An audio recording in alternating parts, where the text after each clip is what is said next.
On Tuesday, we talked about paying taxes to a government that funds abortions, and today the question is different, although somewhat related in the ethical entailments of proximity. The question comes into us from Adam in Sydney, Australia, who asks this: Pastor John, as a software developer, I worry my code could end up running a porn site or a warplane in the future. Do developers of new technologies have responsibilities over how an innovation may be reapplied for evil in the future? I think of examples like nuclear science and the atom bomb, or a more contemporary example would be artificial intelligence and sexually submissive robotics. So, Pastor John, what advice would you have for Adam? 3 factors come to mind for Adam to ponder and take into consideration, which I hope will give some guidance. The first one is that some things are so good and so right and so necessary that we should go ahead and do them or speak them or create them, even though we are relatively sure they're going to be misused. And the example in the Bible that I think about is Paul's doctrine of justification by faith. He says in Romans 3:28, we hold that one is justified by faith apart from works of the law. Now, when he put that doctrine forward among people who are hostile, he knew what they would do with it. They would twist it, and they would make it mean, oh, cool, I don't have to do any works.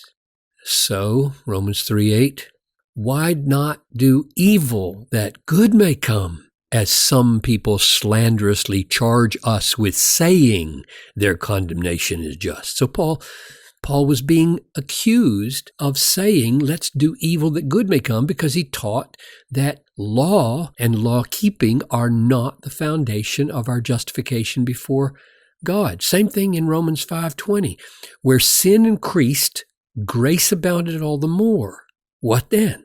Shall we continue in sin that grace may abound? By no means. How can we who died to sin still live in it?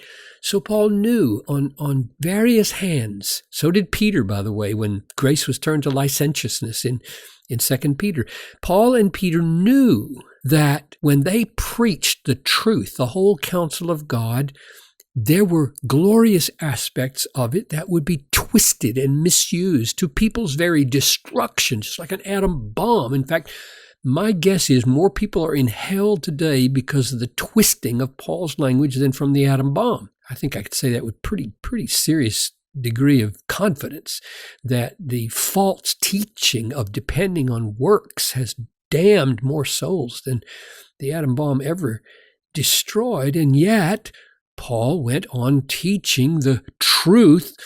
So I think with regard to many inventions, this is true. I mean, maybe all of them. Roads, wine, hunting guns, cars, smartphones, hundreds of others can all be used for good or turned for evil. And the potential for good, I would argue, is worth the effort. And those who design the good are not necessarily responsible for the evil. So that's my first thing for Adam to consider. Here's the second one. This one's short.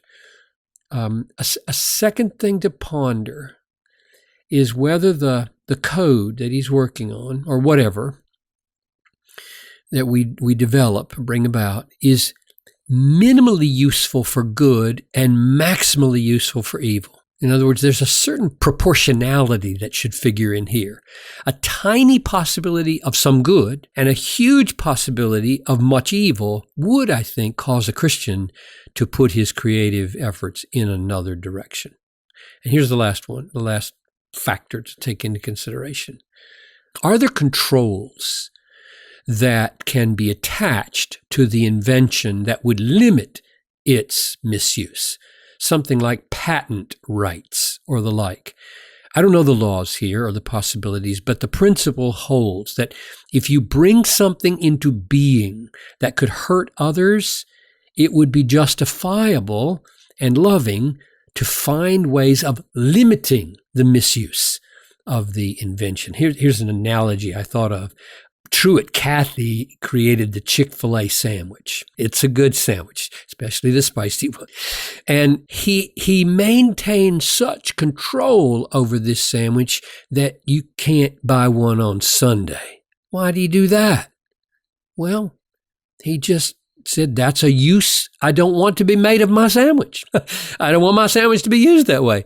And I don't want my stores to be used that way. And so I'm going to control it. Now, that means there are various ways you can use to control things. And I think Adam should seriously consider that. So here they are. Let me summarize them. Number one, the potential for great good is worth the risk of misuse. Number two, small potential for good and great potential for evil would, I think, direct our energies in another way. And third, appropriate controls on what we create to channel it to the best use and minimize its misuse. Thank you, Pastor John, and thank you for the excellent question, Adam. For everything related to this podcast that you need, go to desiringgod.org/ask Pastor John, and there you can send us a brief and specific question like this one from Adam. Tomorrow is Friday, and we will close out the week in epic fashion by talking about... I can't spoil it. I'm your host, Tony Reiki. We'll see you tomorrow.